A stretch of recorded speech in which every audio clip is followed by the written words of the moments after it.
Hello बच्चों, welcome to the channel. Class 9th का sample paper चल रहा है और आज के वीडियो में सेक्शन डी सॉल्व करेंगे। 5-5 नंबर के 4 क्वेश्चन हैं, 4 नहीं है, 4 दूनी 8 या 7 क्वेश्चन है। मैंने देखा नहीं है लेकिन सब में चॉइस है। ठीक है, सबके अंदर चॉइस है। तो सबसे पहले करते हैं 32वां क्वेश्चन। ये मैंने वैसे तो शायद क्लास में आपको एक दिन करवाया भी था जब हम रिवीजन कर रहे थे।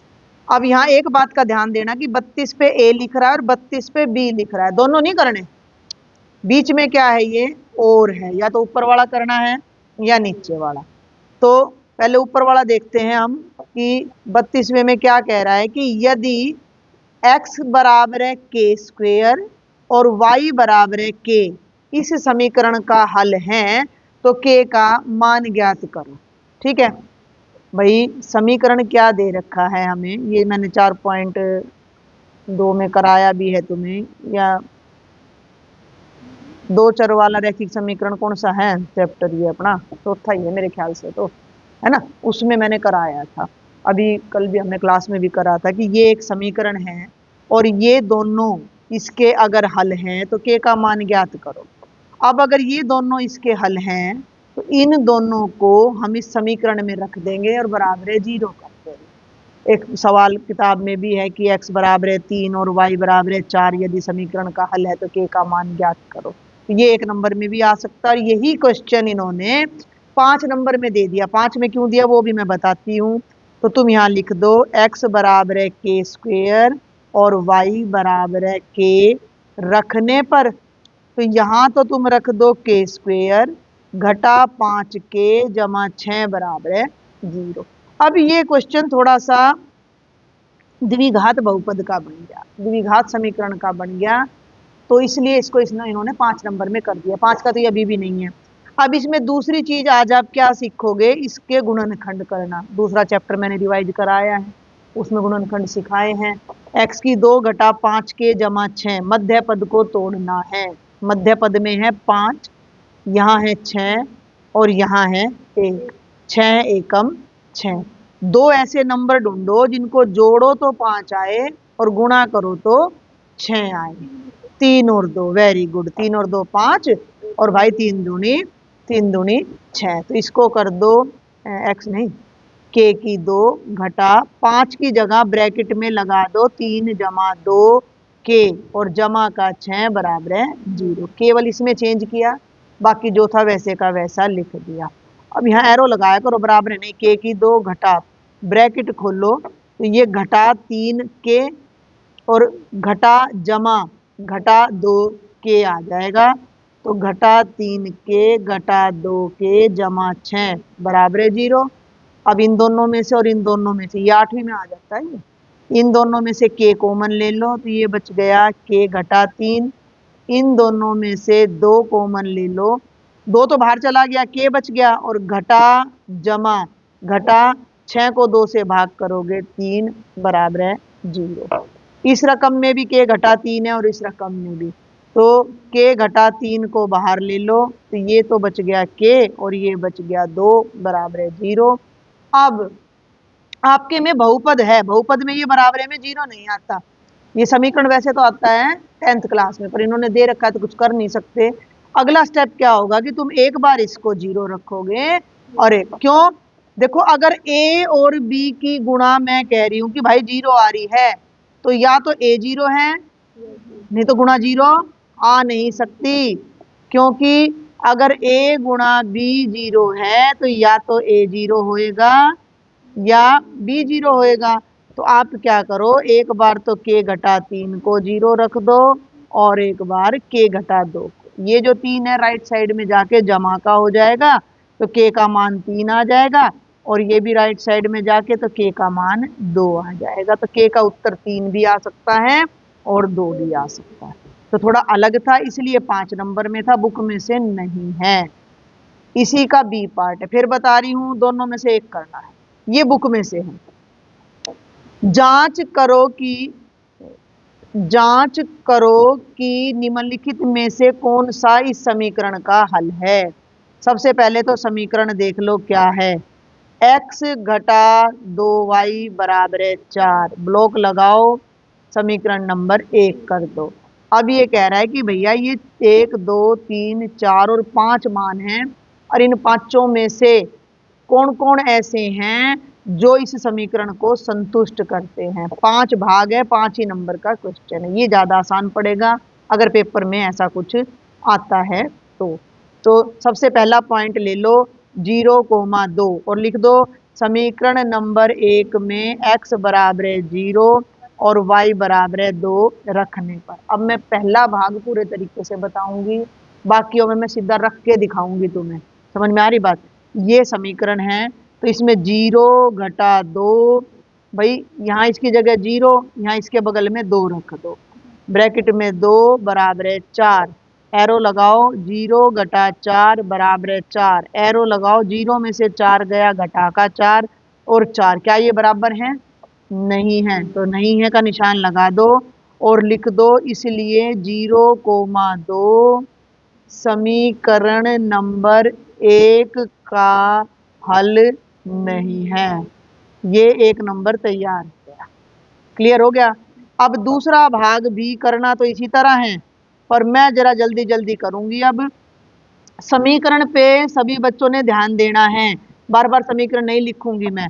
2 घटा 2 के ब्रैकेट में 0 बराबर है 4, समझ गए कि नहीं?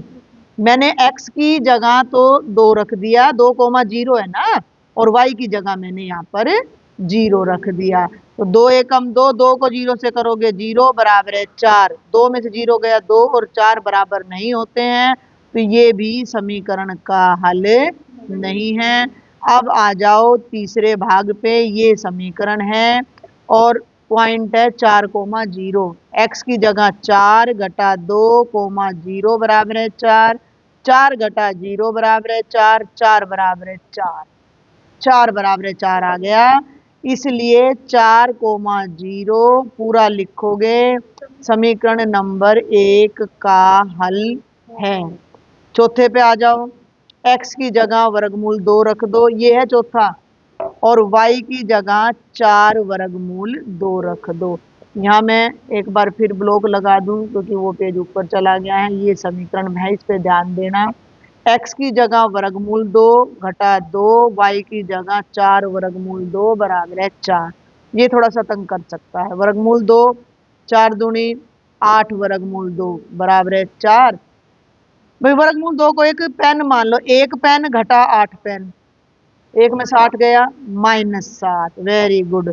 तो -7 वर्गमूल 2 4 के बराबर नहीं है, तो हल भी नहीं है। और अब आ जाओ पांचवें भाग पर, x की जगह 1 और y की जगह 1 रखना है। तो ये समीकरण रहा, तो 1 घटा 2 ब्रैकेट 1 बराबर है 4, 1 घटा 2 बराबर है 4, 1 में से 2 गया, माइनस का 1 4 के बराबर नहीं है, तो ये भी समीकरण का हल नहीं है। तो ये आसान है 5 नंबर का, ये 4 में भी आ सकता है। तो ये था क्वेश्चन नंबर 32। अब आ जाओ क्वेश्चन, ये हम कौन से चैप्टर में से है ये क्वेश्चन, ये भी ध्यान कर लेना है। ये चैप्टर नंबर 4 में से है, 4th में, दोनों 4 में से है। अब ये आ गया त्रिभुज के हैं दोनों के दोनों क्वेश्चन, तो ये हमारा चैप्टर नंबर 6 में से है। देखो जरा, ये थोड़ा सा मुश्किल लग सकता है कई बच्चों को, तो भी कोशिश ये करो कि हर चैप्टर में चित्र बना के आओ, हर क्वेश्चन में दिया है सिद्ध करना है लिखा हो, तो 1 नंबर का तो जुगाड़ बनेगा। राशि के नंबर नहीं मिलते, कहीं तुम सोचोगे कि स्टेटमेंट उतार के लिख देंगे।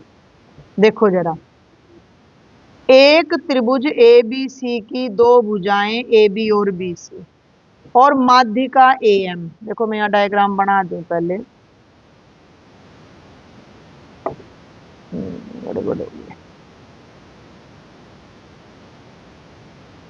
ये है त्रिभुज ABC,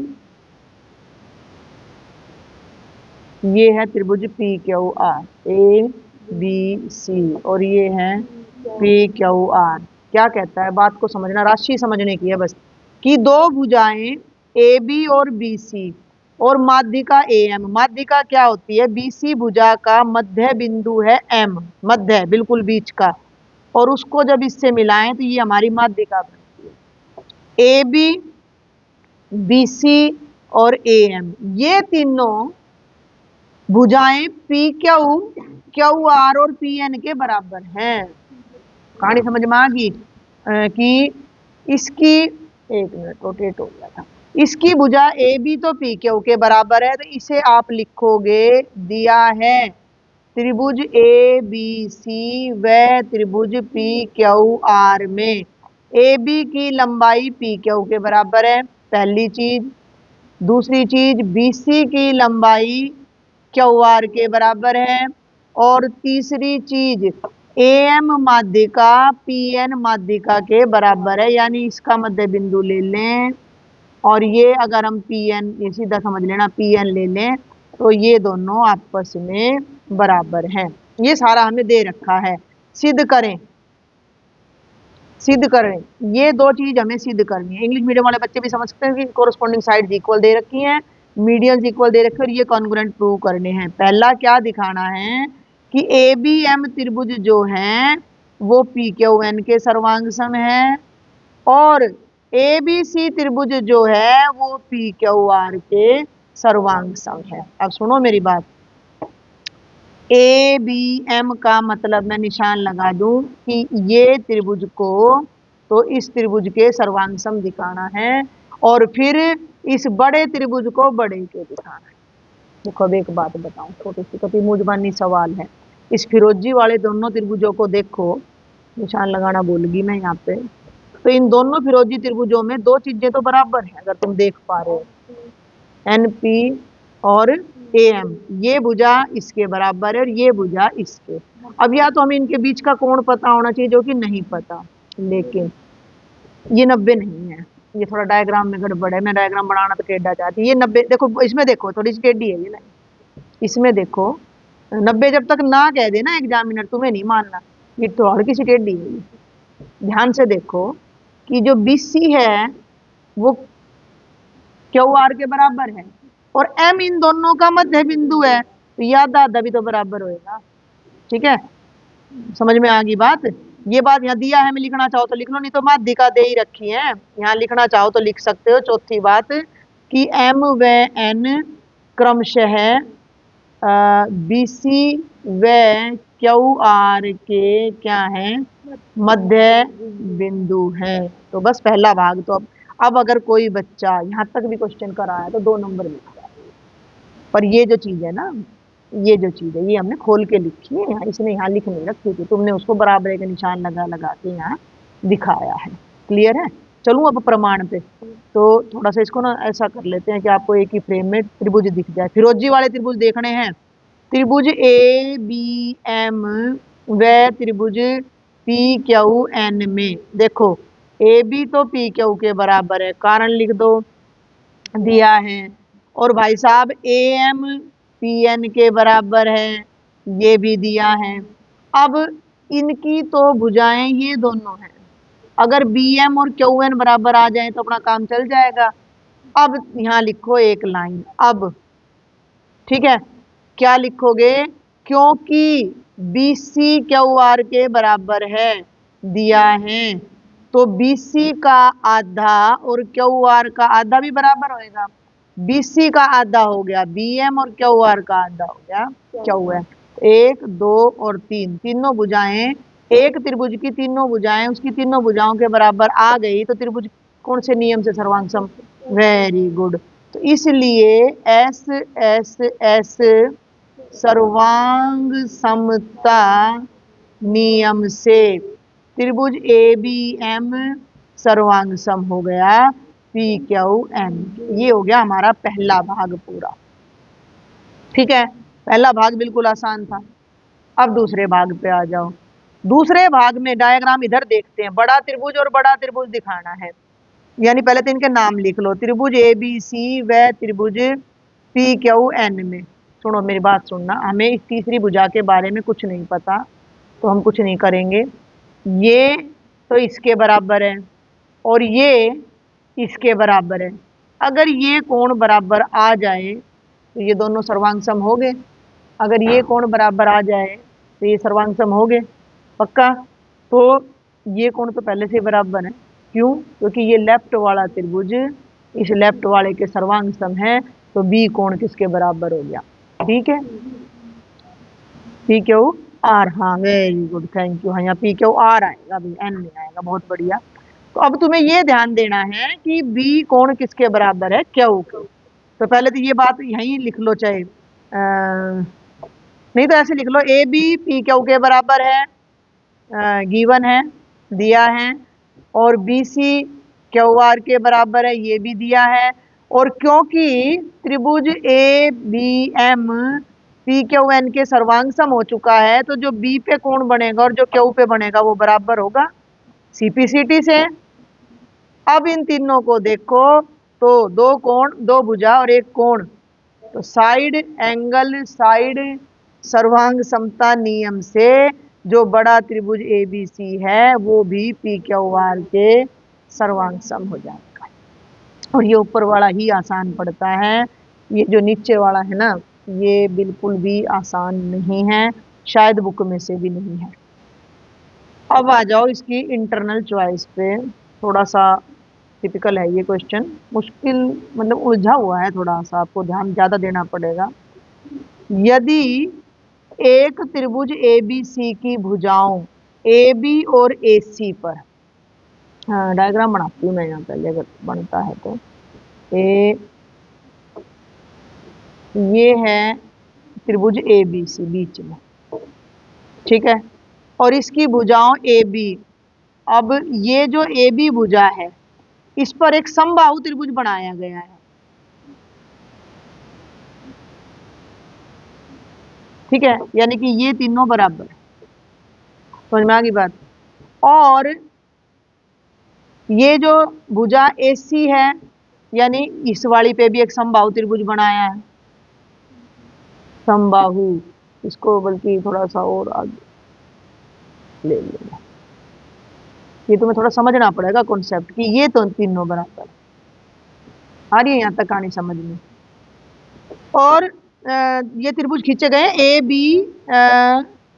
बी सी डैश, तो इसका नाम तो है सी डैश, और ए सी इसका नाम है बी डैश। मैं कलर वही कोशिश कर रही हूँ उसी साइड रख पाऊँ।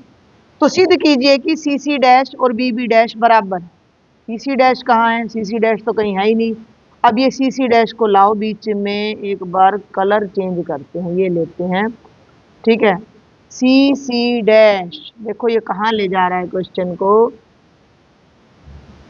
यहाँ ले जा रहा है, थोड़ा सा है अटपटा। और ये जो बी बी डैश है, इन दोनों को तुमने बराबर दिखा, उलझ गया है ना क्वेश्चन, तो उलझ गया थोड़ा सा। चलो शांति से करते हैं। सबसे पहले लिखो, दिया है, डायग्राम किताब में दे रखा है, नू का नू तुम देख के तो बना सको हो, पेपर में बना दिया है। और दिया है में लिख दो जो बात इसने यहाँ पर कही है कि त्रिभुज ए बी सी में, त्रिभुज ए बी, या आकृति में, छोड़ो आकृति में लिखो, क्योंकि इतना पूरा यूं का यूं लिखोगे तो ये जो फिरोजी रंग का है ये भी समबाहु त्रिभुज है, त्रिभुज ए बी सी डैश और त्रिभुज ए सी बी डैश दोनों समबाहु त्रिभुज हैं, दोनों समबाहु त्रिभुज है। समझ में आ गई बात? ये वाला भी समबाहु है और ये वाला भी, बस हमें इतनी सी बात पता है और हमें कुछ नहीं पता। सिद्ध क्या करना है? सिद्ध करना है कि ये जो पैरेट कलर में, ये जो पैरेटी कलर से लिख दूं, जो सी सी डैश हैं और जो बी बी डैश हैं ये बराबर हैं। अब प्रमाण पे आ जाओ, इसमें बड़ी हमें दिक्कत आएगी, त्रिभुज ढूंढने में, त्रिभुज ढूंढने में दिक्कत आएगी। अब इसका जो सॉल्यूशन है ना थोड़ा सा टिपिकल है, मैंने पहले ही बता दिया, क्योंकि त्रिभुज छांटने में आएगी दिक्कत तुम्हें। तो देखो हमें ये भुजा लेनी है, तो इस वाला कोई त्रिभुज लेना पड़ेगा, या तो नीचे वाला त्रिभुज लो या इसके ऊपर वाला, लॉजिक लगाओ। नीचे वाला त्रिभुज लेंगे तो इसके बारे में कुछ नहीं पता, तो हम लेंगे ये ऊपर वाला त्रिभुज, ठीक है। इसमें अब मैं कहो तो थोड़ा सा हल्का सा काम कर देती हूँ, इसका नाम है ए सी डैश सी, ठीक है। तो हम लेंगे त्रिभुज ए सी डैश सी सी सी वह, और दूसरा भी बिल्कुल इसी की तरह पे चलेगा, ए बी डैश बी में। ये देखो हमें दिखाना है इसको, बी बी डैश को, इसको दिखाना है तो वही इसके नीचे वाला त्रिभुज लो या इसके ऊपर वाला, तो हम इसके ऊपर वाला त्रिभुज लेंगे। तो इसको मैं इस कलर में कर ए बी डैश बी या ए बी बी डैश ले लो। नाम थोड़ा ध्यान रखना, त्रिभुज ए बी बी डैश में, ये मैंने जानबूझ के आगे पीछे करे हैं, क्यों करे हैं वो भी देख लो तुम, कि जो ये ए सी डैश है वो ए बी के बराबर है। देखो जो ए सी डैश है और जो ए बी है बराबर है, ठीक है। इस त्रिभुज की तो ये वाली भुजा और इस त्रिभुज की ये वाली भुजा, तो यहाँ आ जाए। वैसे इतना मुश्किल क्वेश्चन आते नहीं है पेपर में, इन्होंने किस हिसाब से दिया मुझे नहीं पता। ए सी डैश तो ए बी के बराबर हो गया, और जो ये ए बी डैश है, ये जो ए बी डैश है ये बराबर है भाई साहब इस ए सी के, थोड़ा सा उलझा हुआ है, तो तुम्हें इसीलिए मैंने त्रिभुज का नाम यहाँ दिया है कि देखो जरा निशान लगा दूं, ए सी डैश ए बी के बराबर है और ए सी ए बी डैश के बराबर है, इस तरह करोगे। ए सी बराबर है ए बी डैश के। अब आ जाओ कोण पे। ये वाला कोण और ये वाला कोण दोनों 60-60 के हैं। क्यों है 60-60 के? क्योंकि ये भी समबाहु त्रिभुज है और ये भी समबाहु त्रिभुज है। समबाहु के सारे कोण 60-60 के होते हैं तो बराबर होते हैं। अब देखना जरा ध्यान से, थोड़ा सा यहाँ भी दिक्कत है। तो कोण सी डैश ए बी, कोण सी डैश ए बी और देखो सी डैश ए बी और बी डैश ए सी दोनों बराबर हैं, तो ये हो गया कोण बी डैश ए सी, दोनों बराबर हैं। लेकिन हमारा जो त्रिभुज है, अलग से मैं इसको बनाना नहीं चाह रही, त्रिभुज को अलग से की जरूरत नहीं है, तुम ऐसे इसको पकड़ो। ये तो हो गया पैरेट कलर का त्रिभुज, दिख गया? ये तो हो गया पैरेट कलर का। और एक थोड़ा सा कलर कलर कलर और बदलें, पिंक ले लें एक बार आपके लिए। तो ये हो गया बच्चे पिंक कलर का त्रिभुज, ये और ये, ऐसे कुछ समझो, पैरेट और पिंक। अब दिख रहे हैं कुछ अलग से। अब इनमें जो कोण लेना है ना, वो तो ये लेना है, ये पूरा कोण लेना है और ये पूरा कोण। तो ये बीच वाला कोण अभी हमने तो केवल इसको और इसको बराबर दिखाया है, तो ये बीच वाला कोण दोनों तरफ जोड़ना पड़ेगा। कोण बी ए सी जोड़ने पर, कोण बी ए सी दोनों तरफ जोड़ने पर, तो ये हो जाएगा सी डैश ए बी जमा कोण बी ए सी और बी डैश ए सी जमा कोण बी ए सी। अब सी डैश, अब इसके अंदर इसको जोड़ा तो ये बन गया सी डैश ए सी, और इसके अंदर इसको जोड़ा तो ये बन गया बी डैश ए। तो ये आ जाएगा कोण सी डैश ए सी बराबर है कोण बी डैश ए बी। तो इससे, इससे और इससे हमारा जो नियम लगेगा साइड एंगल साइड नियम से, ये जो दोनों त्रिभुज हैं ए सी डैश सी और ए बी बी डैश सर्वांगसम हो जाएंगे। तो सी डैश सी और बी बी डैश बी बराबर आ जाएंगे सी पी सी टी। तो थोड़ा सा है क्वेश्चन थोड़ा मुश्किल, किसी बच्चे को दिक्कत हो तो मुझे बता देना, मैं इसके ऊपर एक अलग से और एक इस क्वेश्चन पे बना दूंगी। बाकी इतना हार्ड लेवल मैंने देखा नहीं है कि HBSC के पेपरों में आता है, ठीक है। तो इसकी बजाय मैं सजेशन दूंगी कि ये माध्य वाला आप कर लो। और वैसे भी तुम ये देखो ना कि चॉइस आपको मिल ही रही है, तो हमने इतने मुश्किल क्वेश्चन पे क्यों जाना है अगर हम आसान कर सकते हैं, ठीक है। तो अब आगे चलेंगे बेटा जी। अब सॉल्व करेंगे प्रश्न संख्या 34, क्वेश्चन नंबर 24। समानांतर चतुर्भुज ए बी सी डी में ये इंग्लिश में हो, हिंदी में हो गया। विकर्ण बी डी पर दो बिंदु पी और क्यू इस प्रकार दिए गए, ये इंग्लिश में हो गया। इन्हें parallelogram A B C 2 points P and Q are given on diagonal B D such that. समझो जरा कि ये ए बी सी डी हमारा पैरेललोग्राम है, ये इसका डायगोनल यानी विकर्ण है। इस पर दो पॉइंट्स है पी और क्यू, और बी क्यू की लेंथ और इस पी डी की लेंथ जो है वो आपस में बराबर है। तो यहाँ पर कुछ पॉइंट्स हैं जो हमने प्रूव करने हैं, ठीक है। तो जल्दी से पहले डायग्राम ले लेते हैं अपना। अ, और डायग्राम को यहाँ पर अपना पेस्ट कर देते हैं। ये आ गया हमारा, वही डायग्राम बनकर यहाँ आ गया। हल्का सा इसको क्रॉप कर लेते हैं बाहर से। ठीक है भाई, समझ गए आप? तो ये हमारा बन गया डायग्राम यहाँ पर। और थोड़ा सा और साइड में कर लेते हैं, थोड़ा सा बड़ा कर लेते हैं। देखो भाई, अब जरा इसमें हमने करना क्या है। देखो, जो जो हमें दिया गया है, सबसे पहले तो इस तरह के प्रश्नों में मैं बार बार कहती हूँ, 5 नंबर का प्रश्न है तो दिया है, गिवन वगैरह सब लिखा करो। तो आप लिखो समानांतर चतुर्भुज ए बी सी डी में हमें क्या दिया गया है कि ये जो थोड़ा सा अगर मैं मार्क कर दूं, तो जो ये बी क्यू है और ये जो डीपी है, इनकी दोनों की जो लेंथ है वो बराबर है। ये हमें दिया गया, तो पूरी बातें लिखने की जरूरत नहीं है। लेकिन हमें पता है कि जब समानांतर चतुर्भुज है तो देखो, ए बी की जो लंबाई है वो किसके बराबर होगी? सी डी के। ये हर बच्चे को पता होना चाहिए कि आमने सामने की भुजाएं बराबर होती है समानांतर चतुर्भुज के। Opposite sides of a parallelogram are equal. तो ये साइड तो इसके इक्वल हो जाएगी और ये साइड इसके इक्वल हो जाएगी, और ये इसके इक्वल दे ही रखा है। तो ए बी तो सी डी के बराबर हो गया, कोमा ए डी की लेंथ बी सी के इक्वल होगी, क्योंकि समानांतर चतुर्भुज की समूह भुजाएं बराबर होती हैं। और बुक वाले ने कहा है कि ये जो बी क्यू है वो डीपी के बराबर है। ये 3 बातें हमें पता है। टू प्रूव, सिद्ध करना है। अभी मेरी बात सुनो, ये 5 चीजें सिद्ध करनी है, तो पांचों को हम बारी बारी से लिखने की बजाय सीधा हम प्रूफ पर आ जाते हैं, प्रमाण पर आ जाते हैं, हल पर आ जाते हैं। सबसे पहला ले लेते हैं। सबसे पहले हमने इन 2 ट्रायंगल्स को सर्वांग सम दिखाना है, इन 2 त्रिभुजों को कॉन्ग्रुएंट प्रूव करना है। तो त्रिभुज ए पी डी को सर्वांग सम दिखाना है सी क्यू बी के। ठीक है, तो इसका प्रूफ ले लो। अब यहाँ पर क्या करना है हमने, इसका पहले तो ट्रायंगल को जरा हाईलाइट करो। है ए पी डी, कहाँ है भाई ए पी डी? थोड़ा सा मैं डार्क कलर लूँ तो ये आपका आ जाता है बच्चे ट्रायंगल ए पी डी। ठीक है, और ट्रायंगल सी क्यू बी, इन दोनों त्रिभुजों को, इन दोनों ट्रायंगल्स को आपने कॉन्ग्रुएंट प्रूव करना है।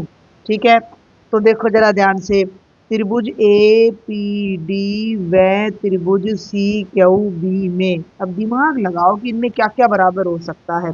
थोड़ा सा ध्यान देना, इस ट्रायंगल की जो ये वाली साइड है ए बी, ये तो पैरेललोग्राम की साइड है, और ये वाली साइड है बी सी। तो एक त्रिभुज, एक चतुर्भुज, इसकी समानांतर चतुर्भुज की सम्मुख भुजाएं बराबर होती हैं। और ये बात मैं यहाँ पहले बता भी चुकी हूँ, ए डी बी सी के बराबर है। तो ए डी तो बी सी के बराबर हो गया, पहली चीज। दूसरी चीज, ये भुजा इसके बराबर बुक वाले ने खुद दे रखी है। क्लियर है? तो पहले तो ये दोनों बातें लिख दो कि ए डी बराबर है बी सी और बी क्यू बराबर है डीपी, और ये दोनों को हम ऐसे लिख सकते हैं, दिया है, क्योंकि मैं उनको गिवन में नोट करवा चुकी हूँ। अब 2 त्रिभुजों की 2 भुजाएं बराबर हो गई, तो अगर तीसरी भी बराबर हो तो बात बन जाएगी, बट तीसरी के बारे में हमें पता नहीं है। अब एस एस एस तो हम लगा नहीं सकते, 2 भुजाएं पता है तो एस ए एस लगा सकते हैं, तो एक एंगल ढूंढना पड़ेगा। अब ये वाली साइड और ये वाली साइड तो बराबर है, तो इनके बीच का ये एंगल और इनके बीच का ये एंगल, थोड़ा ध्यान से देखो तो क्या ये बराबर नहीं है?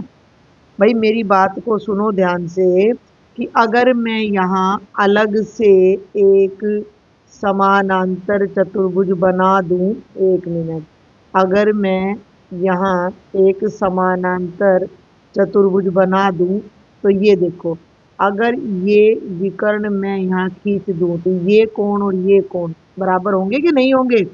क्यों होंगे? क्योंकि ये लाइन इसके समानांतर है और ये तिर्यक रेखा है, तो ये दोनों अंतः एकांतर कोण हो गए। बस, अब आप लिख दीजिए, क्या लिखेंगे कि कोण सी बी क्यू बराबर है कोण ए डी पी। कोण सी बी क्यू बराबर है कोण ए डी पी। बस इसका केवल कारण लिख दो, अंतः एकांतर कोण। अंतः एकांतर कोण कैसे हो गए भाई ये? क्योंकि ए डी जो है वो बी सी के समानांतर है। तो कौन सा नियम लग गया?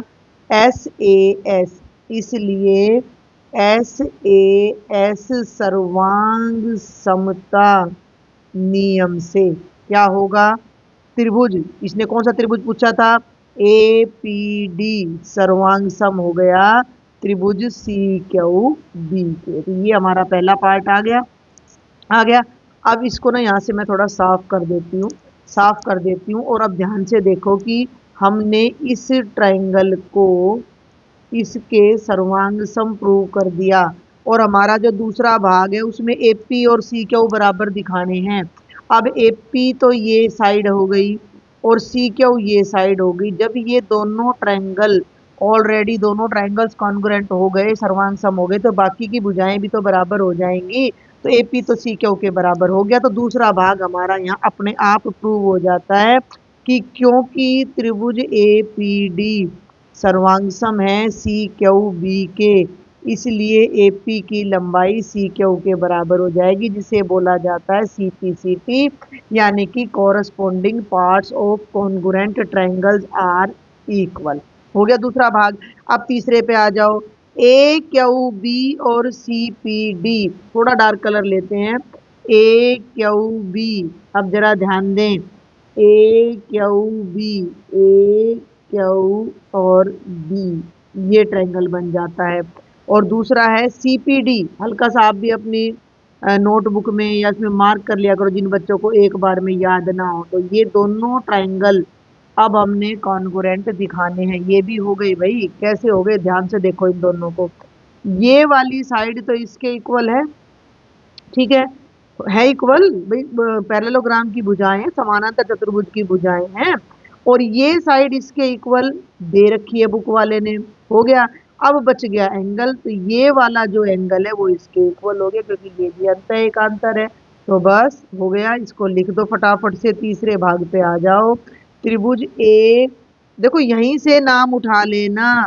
त्रिभुज AQB व त्रिभुज CPD में क्या क्या बराबर है फिर देख लो। AB की लंबाई तो अपनी बराबर है किसके? CD के। ठीक है, पहले तो इसको लिख दो कि AB की लंबाई CD के बराबर है, चाहे तो यहाँ लिख दो दिया है, या फिर ये लिख दो कि समांतर चतुर्भुज की सममुख भुजाएं बराबर होती हैं। दूसरी बात, BQ की लंबाई DP के बराबर है, इसको भी लिख दो, BQ की लंबाई DP के बराबर है, ये भी दिया है। और तीसरी बात, जैसा फर्स्ट पार्ट में किया था, एंगल ABQ, ये देखो भाई यहाँ से दिखाती हूँ मैं एक बार। ये वाला एंगल, ये वाला, और ये वाला एंगल, ये वाला, ये एक उल्टा जेड बन गया ना। तो ये दोनों एंगल्स भी हमारे कैसे हैं? अंत एकांतर हैं। तो यहाँ इनका नाम लिख दीजिए। एंगल ABQ बराबर है, ए से शुरू कर रहे हो तो अब आप लोगे एंगल CDP। ये क्यों बराबर हैं? क्योंकि भैया ये हमारे अंतः एकांतर कोण आ जाते हैं बच्चे। कौन से कोण आ जाते हैं? अंतः एकांतर कोण। तो फिर उसी तरीके से SAS सर्वांग समता नियम से ये दोनों त्रिभुज भी क्या हो जाएंगे? सर्वांग सम हो जाएंगे। अब चौथे पे आ जाओ। AQ को CP के बराबर दिखाना है। हो गया, ये जो AQ है और ये जो CP है ये भी बराबर हो गए। क्यों हो गए? क्योंकि ये ब्लू ब्लू दोनों त्रिभुज सर्वांग सम है, तो जो बची हुई भुजा है वो भी बराबर हो जाएगी। तो चौथा भाग अब मैं डायरेक्ट लिख रही हूँ, क्या कि अरे अरे अरे पेन सेलेक्ट नहीं हुआ। तो ये हो जाएगा AQ बराबर है CP इस वजह से और CPCT की वजह से।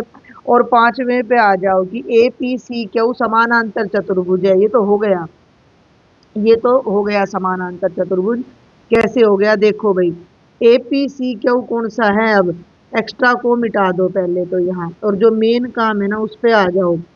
ये है APC और Q, ये जो आकृति है इसको आपने एक पैरेललोग्राम दिखाना है। अभी अभी मैं प्रूव कर चुकी हूँ कि ये वाली भुजा इसके बराबर है और ये वाली भुजा इसके बराबर है। ठीक है, समझ आ रही है यहाँ तक की बात? क्लियर है? आगे बढ़े। तो अब प्रूव करने के लिए कुछ भी नहीं रह जाता, क्योंकि ये हमारा एक नियम होता है कि अगर किसी भी चतुर्भुज की आमने सामने की दोनों भुजाओं के युग्म बराबर हों तो वो 100% एक समानांतर चतुर्भुज होता है।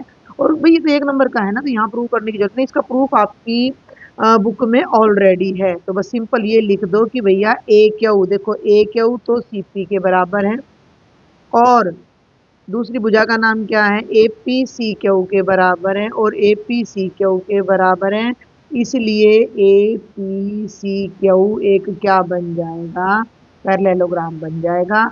और अब जल्दी से चलते हैं क्वेश्चन नंबर 34 के इंटरनल चॉइस पर। ये देख लो भाई, इंटरनल चॉइस है, बी भले ही लिखा हुआ है लेकिन इंटरनल चॉइस है, यानी कि या तो ए वाला पार्ट करना है या बी वाला। ये भी हमारा बहुत ही आसान सा है। ये जो पार्ट है हमारा बहुत आसान है। देखो जरा, एक मिनट डायग्राम बना लेते हैं, इसको थोड़ा सा बड़ा कर लेते हैं। इसी में से ही मैंने आपको सारा क्वेश्चन बता देना है, क्योंकि मिड पॉइंट थ्योरम पर बेस्ड है।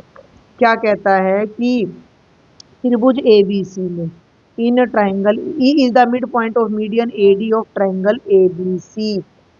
त्रिभुज ए बी सी में ई माध्यिका एडी का मध्य बिंदु है। E is the mid point of median AD of triangle ABC. कहानी समझो, ये तो हो गया ट्राइंगल एबीसी, ठीक है, और एडी मीडियन है, तो डी मिड पॉइंट हो गया, मध्य बिंदु हो गया, और इस एडी का भी मध्य बिंदु ई है।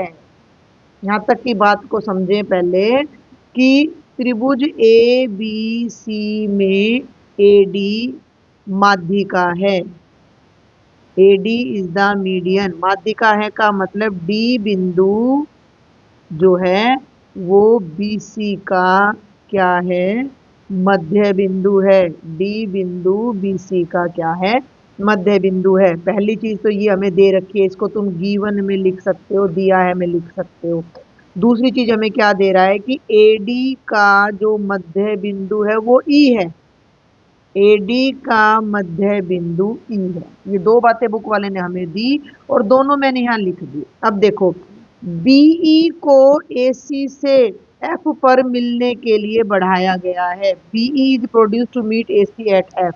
बीई कहाँ है भाई, बी को ई से मिलाया और आगे ले गए, तो ये इसको एफ पे जाके मिल गया। मिल गया, इसको डायग्राम को एक्सप्लेन करने की जरूरत नहीं है। दर्शाइए कि ए एफ ए सी का 1/3 है। ए एफ इज 1/3 ए सी। तो अब आप यहाँ लिख दो, सिद्ध करना है। सिद्ध क्या करना है कि भैया जो ए एफ लंबाई है वो ए सी का 1/3 है। ये जो ए एफ है ये इस पूरे एसी का तीसरा हिस्सा है। ये हमने प्रूव करना है। अब ये जो मध्य बिंदु जहां आ गए हैं, तो हमने यहाँ मध्य बिंदु का प्रमेय यूज करना है, और कुछ नहीं करना। दो त्रिभुज लेने हैं, पहले मैं एक त्रिभुज को हाईलाइट कर दूं। आप ये ले लो ट्राइंगल ए डी जी, ध्यान से देखना भाई, दिख गया, दिख गया ये ट्राइंगल जो मैंने अभी ब्लू कलर से किया है, ठीक है। तो आप यहाँ लिखो प्रमाण, त्रिभुज ए डी जी में बिंदु ई, ठीक है, बिंदु ई जो है हमारा क्या है, एडी का बिंदु ई भुजा एडी का मध्य बिंदु है। भुजा एडी का मध्य बिंदु है। अब इस क्वेश्चन में एक छोटी सी बात मैं आपको यहाँ क्लियर कर दूं आगे बढ़ने से पहले, कि डायग्राम इन्होंने पूरा ही दे दिया है, और ये जो डायग्राम में जो यहाँ ये दो एरो दिख रहे हैं, इसका मतलब ये दोनों रेखाएं समानांतर हैं। अगर ये नहीं दिया गया होता, सुन लो मेरी बात, वैसे तो ये इनको डायग्राम देना नहीं था, हमें लिखना था कि डी से एक लाइन हम खींचेंगे डी जी, जो कि बी एफ के क्या होगी, समानांतर होगी। तो ये हमारी रचना में आना था, लेकिन यहाँ पर ये ऑटोमेटिक है। तो यहाँ पे मैं ये बात भी थर्ड पॉइंट में डाल देती हूँ कि बी एफ और डी जी समानांतर है। ये जो एरो दिख रहा है इसी चीज को रिप्रेजेंट कर रहा है। अब अपनी मेन बात पे आ जाओ कि जो ई पॉइंट है वो ए डी का मध्य बिंदु है। अब केवल हम इतना ट्रायंगल ले रहे हैं ब्लू वाला, ध्यान से सुनना मेरी बात को, हम केवल इस ट्रायंगल को ले रहे हैं, ई जो है इस लाइन का, इस साइड का मिड पॉइंट है और इस साइड के पैरेलल लाइन यहाँ खींच रही है, तो एफ भी ए जी का मध्य बिंदु होगा। क्योंकि मिड पॉइंट थ्योरम क्या कहती है कि किसी भी, मिड पॉइंट थ्योरम क्या कहती है कि किसी भी त्रिभुज की किसी एक भुजा के मध्य बिंदु से अगर दूसरी भुजा के समानांतर रेखा खींची जाए तो वो तीसरी भुजा को भी मध्य बिंदु पर मिलती है। इंग्लिश में बता दूं, if a line drawn through the mid point of one side and parallel to the second side will intersect third side at its mid point, तो ये होता है मध्य बिंदु परमेय। तो अब आप यहाँ डायरेक्ट लिखो कि एडीजी में बिंदु ई भुजा बीडी का मध्य बिंदु है तथा जो ईएफ है वो डीजी के समानांतर है। भाई सिंपल सी बात है, जब बीएफ इसके समानांतर है तो ईएफ भी इसके समानांतर है, इसका मतलब एफ ए जी का मध्य बिंदु हो गया। कारण लिख दो बस, इसलिए मध्य बिंदु परमेय से, और वो परमेय बताने की भी आपको कोई जरूरत नहीं है, मध्य बिंदु परमेय से एफ बिंदु ए जी का क्या हो गया, मध्य बिंदु है। एफ बिंदु ए जी का मध्य बिंदु है, इसलिए ए एफ की लंबाई एफ जी के बराबर हो जाएगी और इसे इक्वेशन नंबर 1 नाम दे दो। फिर से मैं जल्दी से रिपीट कर दूं, आपकी स्टेटमेंट में सब कुछ ही दे दिया है इन्होंने।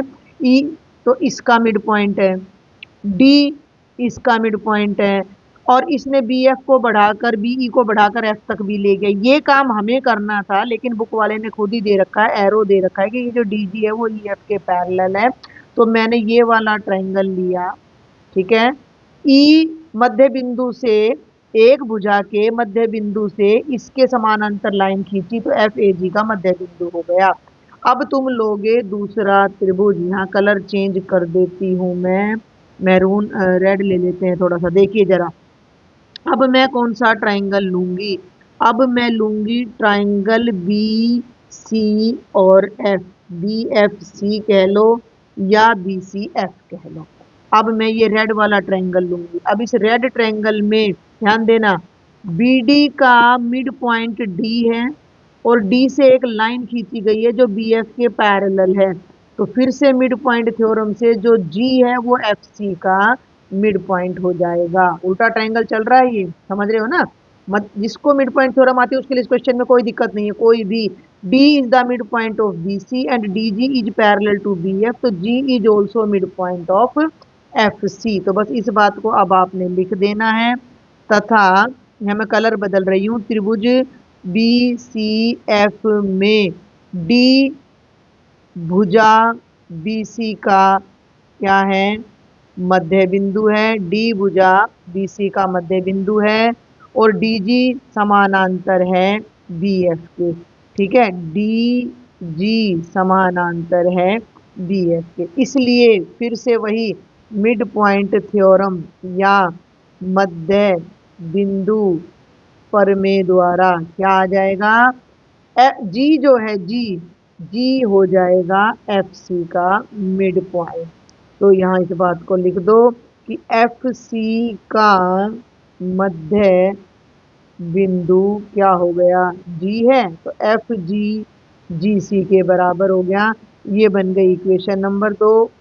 एक और दो से देखना ध्यान से, ए एफ एफ जी के बराबर और एफ जी जी सी के बराबर है, तो सारे ही आपस में बराबर हो गए। ए एफ बराबर है एफ जी बराबर है जी सी। अब बात करते हैं, हमने दिखाना क्या है कि ये जो ए एफ है इस पूरे का 1/3 है ए एफ। तो पहले तुम ना ए सी ले लो, ए सी कैसे बन रहा है, ए सी बन रहा है ए एफ जमा एफ जी जमा जी सी, लेकिन ये तीनों तो बराबर है, तो इन तीनों की जगह अगर मैं ए एफ रख दूं तो क्या फर्क पड़ेगा, ये बन गया 3 ए एफ, इधर चल रहा है ए सी, 3 को इधर ले आओ, 1/3 ए सी बराबर है ए एफ। और यही हमने प्रूव करना था। तो थ्योरम लंबी है लेकिन मुश्किल बिल्कुल भी नहीं है। और अब जल्दी से आ जाओ last question of section D, जो कि दोनों के दोनों हमारे स्टैटिस्टिक्स से आ जाते हैं। थोड़ा सा मैं जूम कर देती हूँ, देखो जरा कि ये एक शहर में निर्वाह सूचकांक की लागत दी गई है, इसका बारंबारता बहुभुज बनाए आयत चित्र बनाए बिना। आयत चित्र नहीं बनाना लेकिन बहुभुज बनाना है। तो मैं जल्दी से एक बार तालिका उतार देती हूँ आपके लिए। तो टेबल मैंने यहाँ पर आपके लिए बना दी है, और क्योंकि हमने बारंबारता बहुभुज बनाना है बिना आयत चित्र बनाए, तो इसके लिए आपको फटाफट निकालना है इस सूचकांक का मध्य बिंदु। मेरे ख्याल स्टेटमेंट को पढ़ने की मुझे कोई जरूरत नहीं, 142 150 152 160 और ये दे रखा है। तो अब आप यहाँ पर इनका निकाल दीजिए मध्य बिंदु। ठीक है, तो इसका निकालना है 140 और 150 को जोड़ोगे तो आपका आएगा 290, और इसको आधा करोगे तो 145 आएगा। फिर 155 165, फिर 175, फिर 185 और फिर 195 आपका आ जाएगा। अब बहुभुज होता है बिंदुओं को मिलाकर एक शेप आपने तैयार करनी होती है। तो वो बिंदु अब आप यहाँ बताओगे कि हम निम्न बिंदुओं को अंकित करके बहुभुज बनाएंगे या निम्न बिंदुओं को अंकित करेंगे। अब एक बात बहुभुज की अगर किसी बच्चे ने नहीं देखा है तो मैं बता दूं कि जब भी बहुभुज बनता है तो ये पॉइंट तो यहाँ बीच में शुरू होगा, तो बहुभुज एक लास्ट में जाता है और एक फर्स्ट में, एंड में भी यहीं पर मिलेगा एक्स एक्सिस पर, और इधर लेफ्ट में भी मतलब इस साइड से भी और इस साइड से भी मिलना चाहिए। उसके लिए हमें क्या करना पड़ेगा कि यहाँ देखो कि 10-10 का 10-10 की लेंथ यहाँ चल रही है, तो 145 में से 10 माइनस करके आपको 135 भी लेना पड़ेगा, और 195 में 10 जोड़कर 205 भी लेना पड़ेगा। तो आप क्रमशः इन बिंदुओं को मिलाएंगे, 135 को 0 पर, ठीक है, 145 को तो 5 से मिला दोगे, 155 को 10 से, इसको इससे, लेकिन इससे भी 10 आगे और इससे 10 पीछे भी आप लोगे। तो ये बिंदु आपने वहां जरूर दर्शाने हैं। 145,5 लिखने में 1 मिनट लगेगा, लेकिन इनको लिखने से आपका प्रश्न थोड़ा प्रभावी हो जाएगा। 175 और 9, आपको वीडियो की स्पीड स्लो लगे तो आप 1.5 गुना डबल करके भी आप देख सकते हो, लेकिन समझाना मेरा काम है जिसे मैं जरूर समझाऊंगी। तो यहाँ 205 और 0 ये पॉइंट आ गए हैं जिन्हें हम अंकित करेंगे, जिन्हें जोड़ेंगे, जिनको जोड़ने से हमारा जो है बहुभुज तैयार हो जाएगा। तो आप ये लेंगे एक वाई एक्सिस, एक आप ये लेंगे एक्स एक्सिस। वैसे तो गैप 10-10 का चल रहा है, वैसे तो सब में गैप 10-10 का चल रहा है, लेकिन शुरुआत 135 से हो रही है, तो थोड़ा सा आपको पता होना चाहिए कि यहाँ हम हल्का सा जिग जैग ले लेते हैं गैप को खत्म करने के लिए। और अब बिल्कुल बराबर दूरी पर आप पॉइंट्स लगा देंगे, 135, 45, 155, 165 बिल्कुल बराबर, मेरे पास स्केल नहीं ले रही हूँ मैं अभी, 175, 185, 195 और 205। और ये जिग जैग अगर कुछ बच्चों को समझना है तो मैं बता दूं कि हम हर बार एक बराबर दूरी पर निशान लगा रहे हैं। ये दूरी हर जगह 10 को रिप्रेजेंट कर रही है, लेकिन जब हम शुरू में देखते हैं, देखो जरा, ये हमारा 0 है और इसको हम कह रहे हैं कि ये 135 है, तो इतनी बड़ी दूरी हमने 135 दिखा दी, जबकि यहाँ इतनी बड़ी दूरी को हम 10 दिखा रहे हैं। तो उस गैप को खत्म करने के लिए हम यहाँ एक छोटा सा जिगजैग बना देते हैं। क्लियर हो रही है मेरी बात, समझ में आई है सभी बच्चों को? अगर आपको ये ना पता हो तो आयत चित्र में और बहुभुज में जो 0 से शुरू नहीं हो रहा है, तो हम एक छोटा सा जिगजैग बनाते हैं, इसको लेके ही ऐसे चला जाता है। दिखा अब आपको? और आपकी जो y पर वैल्यू जा रही है वो 5, 10, 20, 9, 6, 2 तक ही है, 20 तक जा रही है। तो आप 2-2 के अंतर पर, नहीं तो 1, 2, 3, 4, 5, 6, 7, 8, 9, 10, 11, 12, 13, 14, 15, 16, 17, 18, 19, 20 ऐसे आप ले सकते हो। तो यहाँ तो आ जाएगी सप्ताहों की संख्या, इसको नीचे लेकर जाने की कोई ज़रूरत नहीं है। और यहाँ पर आप लिखोगे सूचकांक, निर्वाह खर्च सूचकांक, इंग्लिश वाले लिखेंगे कॉस्ट ऑफ लिविंग इंडेक्स, इसके बिना नंबर नहीं मिलेंगे। और यहाँ 1, 2, 3, 4, 5, 6, 7, 8, 9, 10, 11, 12 इतना तो हर बच्चा कर सकता है। 5 नंबर का ये क्वेश्चन आ रहा है और मैं होप करूंगी कि हर बच्चा इसमें नंबर लाएगा। अब आपको क्या करना है 135, ध्यान देना, 135 को 0 पे, तो एक डॉट ये लग गया, और आखिरी में 205 को 0 पे, तो 2 डॉट तो ये लग गए। अब आ जाओ 145 को 5 पे लेके जाना है, तो ये 145 है, और यहाँ से ये हमारा 5 है, तो ऐसे यहाँ आप डॉट लगाओगे। ठीक है, यहाँ आप डॉट लगाओगे, मैं थोड़ा आइडिया से लगाऊंगी। क्लियर हो रहा है? मैं थोड़ा आइडिया से लगाऊंगी, तो यहाँ पर आपका डॉट आएगा। अगला डॉट आएगा 155 को 10 पर, तो आपने इसी तरीके से 155 की सीध में जाना है और 10 की सीध में जाना है, और यहाँ पर फिर आपने अपना डॉट लगा देना है। ठीक है, 155 को 10 पर, 165 को 20 पर, आप चाहो तो हल्का सा इसको ऐसे ले जा भी सकते हो, यूं और यूं। ठीक है, और यहाँ डॉट, लेकिन वो मेरा मिट ही जाएगा डॉट तो मुझे आइडिया ही लेना पड़ेगा यहाँ पर, क्योंकि पेन भाई उसी हिसाब से काम करता है। तो यहाँ डॉट आ जाएगा लगभग 20 पर, नीचे का मैं इससे इरेज कर देती हूँ। ठीक है, 175 को 9 पर लेकर जाएंगे बच्चों, तो ये 175 है, और यहाँ लगभग आपका 9 पड़ जाता है, 10 से थोड़ा नीचे, ये ध्यान रखना है। 185 को 6 पर मिलाएंगे, तो ये 185 है, और ये 6 है, तो यहाँ आपकी बिंदी आएगी। बाकी को आप मिटाएंगे, you will use scale and pencil, और 195 को आप 2 पर मिलाएंगे, 195 को 2 पर ले जाएंगे, तो लगभग यहाँ। अब फ्री हैंड यानी बिना फुट्टे का प्रयोग किए भी आप इनको मिला सकते हैं। मेरी तो लाइन स्ट्रेट अपने आप बन जाएगी, तो ये 2 और ये 3, ये 4 और ये 5।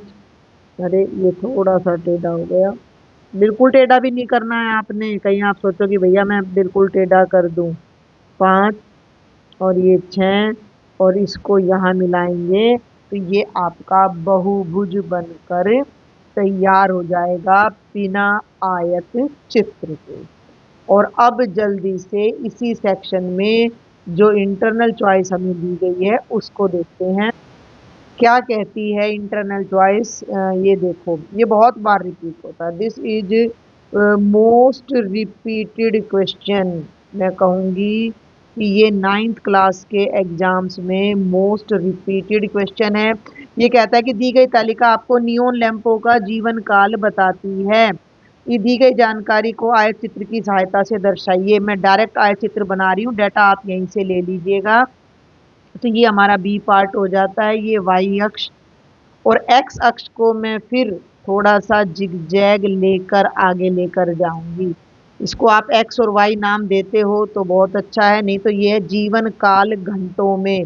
तो पहले तो आप यहाँ लिखोगे जीवन काल, यानी कि कौन सा लैंप कितने घंटे चल रहा है। इसकी स्टोरी पता होगी ना सबको, कि भाई ये क्या कह रहे हैं स्टेटमेंट में, कि कुछ नियोन लैंप है, 400 नियोन लैंप है, तो कुछ 300 से 400 घंटे 14 लैंप चल रहे हैं, 400 से 500 घंटे 56 लैंप, एंड सो ऑन। तो इसका आयत चित्र बनाना है, और कितने लैंप 700 घंटे से अधिक चलते हैं वो बाद में देखेंगे। तो ये 300 से शुरू हो रहा है।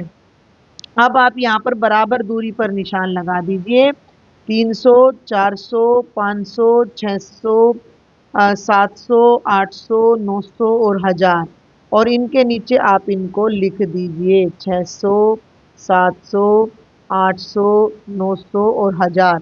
और ये जो जीवन काल है ये अब ना कम से कम 14 और ज़्यादा से ज़्यादा 86 तक जा रहा है। तो यहाँ आपको 5-5 का गैप लेना पड़ेगा, जो मुझे लगता है 5, 10, 15। एग्जाम में हिसाब से तो आपको मिलनी चाहिए ग्राफ शीट। ठीक है, 5, 10, 15, 20, 25, 30, 35, 40 नहीं बनेगी बात भाई, 10-10 का गैप लेते हैं। देखो जरा, 10, 20, 30, 40, 50, 60, 70, 80, और इसको थोड़ा सा और बढ़ा दें तो यहाँ जाके कहीं 90 आ जाता है। इनको ऊपर लिख देते हैं बी भाग को। ये हो गया 10, 20, थोड़ा सा गैप है वो आप देख लीजिएगा, कहीं ज़्यादा है कहीं कम है। 60, 70, 80, 90, और यहाँ है ये लैंपों की संख्या, तो यहाँ आप संख्या भी जरूर लिखेंगे। अब आयत चित्र मेरे ख्याल से सभी बच्चों को आता है। 300 से 400 घंटे तक 14 लैंप चलते हैं। अब थोड़ा सा समझना, ये 10 और 20 के बिल्कुल बीच में 15 है और 15 के थोड़ा सा नीचे 14 है। तो ये 300 को भी हमने ले जाना है 14 तक और 400 को भी हमने ले जाना है 14 तक और ऐसे इसको मिला देना है। क्लियर हो गया?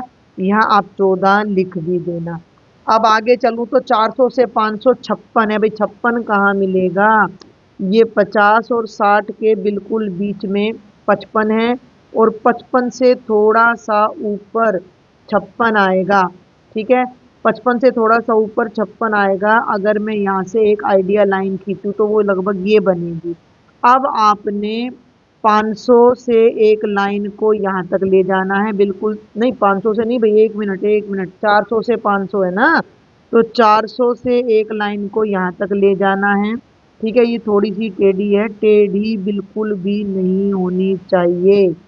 ओके, और 500 से फिर आपने 500 से आपने फिर एक लाइन को यहाँ तक ले जाना है और इसको ऐसे मिला देना है। बाकी का ये मैं तो क्योंकि स्केल नहीं इसमें निकाल रही मैं अभी, तो इस वजह से मैं ये सारा इस तरह कर रही हूँ। अब 500 से 660 है, 60 की सिधाई में हम फिर से एक लाइन ले लेते हैं बच्चे। ये 60 आ गया, थोड़ा सा ये 60 आ गया।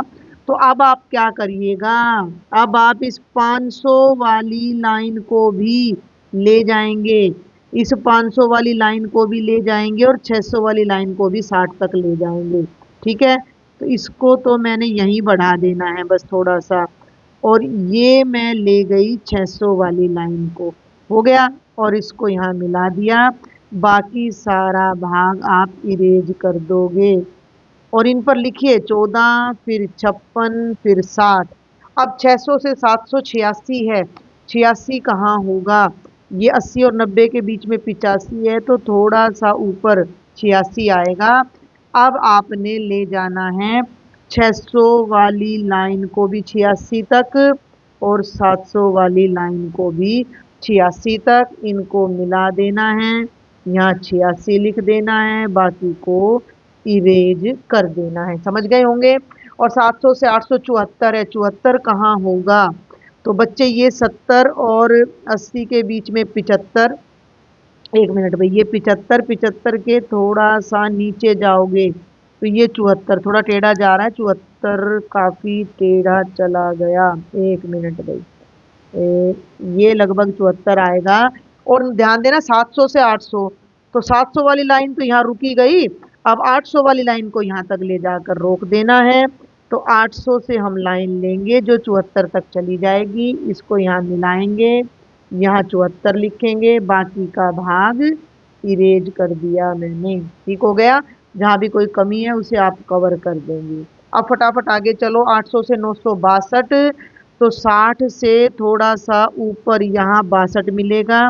इसी तरीके से आप 62 तक ले जाओगे, मैं यहाँ 60 से थोड़ा ऊपर 62 लिख देती हूँ। और 900 से 1048, तो बच्चे ये 50 है ना, 50 से थोड़ा सा नीचे आपको 48 मिलने वाला है, तो यहाँ मैं हल्का सा डॉट लगा के बाकी सब डिलीट कर देती हूँ, तो ये 48 आपका आ जाएगा और ये 48 तक।